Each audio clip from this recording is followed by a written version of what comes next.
out there. We thought the publication of your book, your statement on the internet, would create more, I would say, more difficult publicity, tough publicity. So I remember we had a conversation on the phone with Rabbi Rivka saying, we agree, but probably Rabbi Moshe should have held his tongue, but knowing his New Yorker personality and his fire, it's impossible. Impossible, right? Rivka, yes. So, but that is the beauty of the personality of Rabbi Moshe that we all and love and respect. He's a prophet, and I think the initial steps are shake the whole ground, but then people who are really steadfast. You can't plant unless you pluck. Yes, yes. There needs a lot of maturity, Rabbi Moshe. I mean, the message of the two houses are in general. It needs a real maturity. Knowledge, yes, but an intellectual maturity. So it takes, I think, years and years of study and comprehension, less heart, more mind, and study, truly, and discipline. So what I call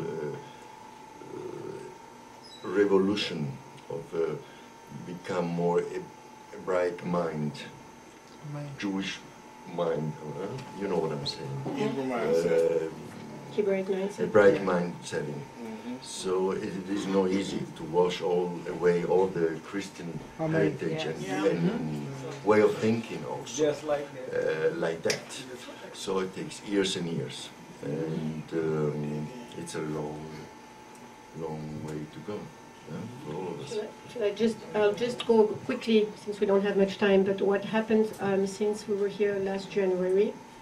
Of course, you know we are the Bnei Yeshua Synagogue Worldwide Gypsies, and we travel around, and we've been asked to do weddings. Young people have come to Robert and asked him to bless their weddings, and we've gone from Switzerland to Belgium to Poland last July, and this was the blessing of all blessings. It was a fabulous time. And the two young people that were getting married, the groom was Belgian, a 30-year-old Torah keeper, brand new in the Torah, but on fire for the love of Yahweh and Yeshua. Was a real blessing. It was so exciting. His bride was a young 24-year-old Ukrainian, living in a family in Poland, and whose parents were extremely strict in the Torah keeping obedience, and also with the love of Mashiach. So we met those people that had nothing. The father of the bride and his wife had to walk 3 hours after the wedding to go home because no more buses, they had no car, no money. And the joy of these people and the joy of this wedding would have been heard up to here. Wow. We were dancing and worshiping Yahweh. Those young folks were dancing Israeli songs with the Russian-Polish tradition, and it was absolutely fabulous. And we said to them, our Rabbi Moshe would be so proud of you, and he would be so encouraged to hear you and to hear their return to Torah and the way they are observing and loving Yeshua was a real encouragement. But there are minority all around Europe, small minority. They meet in homes, apartments, and they are scattered all over Europe, south of France, Switzerland, Austria, Germany. There's an awakening. There is an awakening. It's like mushrooms. They need direction, and there are no physical synagogue over there. So the meetings are in the legality, illegality, or it's hidden, and it's a pity. But obviously, so they need. That's why we invite you to come to Europe and to create a momentum of conferences and to spread with certain authority this message. Amen. Yes, and to reunite people because they don't know. Everybody feels extremely lonely. You know, they meet in homes, small groups. 7, 8, 10 people. They are between traditional Judaism and Christianism, so that, you know, obviously they don't have guidance, and that's what they need. They need guidance. There are no, you know, thousands of rabbis out there to direct them. So, but there is the love for Israel. There are Israelites. They feel Israelite. Some of the group in Belgium we have to watch because they're very into traditional Torah. So, but they have the love for Yeshua, absolutely. But we just have to make sure that they stay in that truth. It's easy to swift. Robert Moshe, you said it many times. It's easy to swift go from. So you need guidance. You need the balance of the teaching, the prayer, obviously. But you read really the rabbi that gives you. It keeps you in the main street, like Rabbi Moshe keep doing all these years. So it's a big job to keep everybody to still try to follow all of them, because we have some in Poland, some in Belgium. We've been asked to go to a synagogue in London soon to share the two-house message. There are Romania, Sicily. I mean, you know, from all over. And we plan on going to Moscow next summer. Wow, man. So that's another one. We're leaving for Armenia in 10 days again. So we are really, really busy. Sometimes we feel our energy is wearing off because we are working full-time also.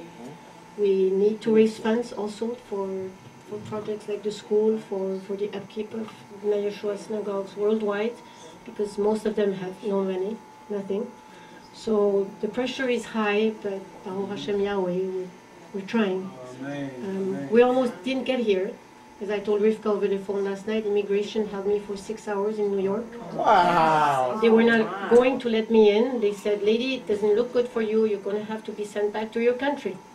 And I felt like an outlaw. And for 6 hours they held me. They held my passport. I need to go back and get it tomorrow.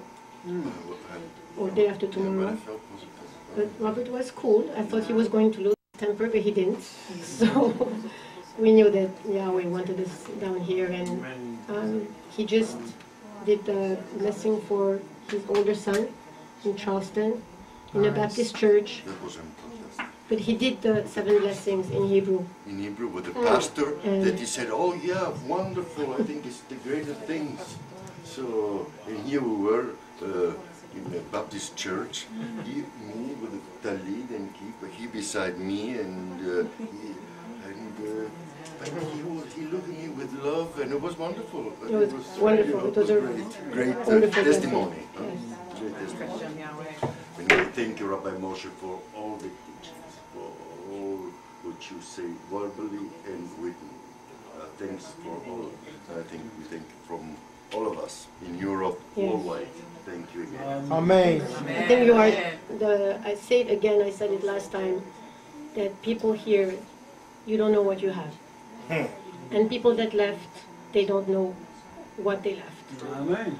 And the blessing that we've been receiving from Rabbi Moshe for more than 10 years now is, I can't thank Yahweh enough. Because you've put us on the right track. You've put our family on the right track.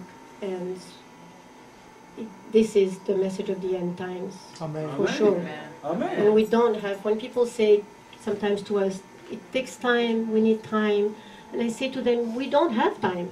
Amen. There's no time. Which is why I wrote Yeshua is going to come back. That's why I wrote Yeah, that's right. Exactly. Time is short. Time is short. From the Christian side, there's always time. Always. There's always time. Because Christian time is linear. Yeah. Jewish time is circular. Yeah. Right. Yeah, exactly. So they are the one they ask time, and we tell them, no time, there's no time. And when there is the pressure, then they run away. Simply. They go back to their comfort zone, and there we go again. So as Rabbi said, the doors are shut, nobody else can leave. There's only a one-way movement for the door is in. Amen. Baruch Hashem Yahweh. Baruch Hashem Yahweh. Amen. Amen.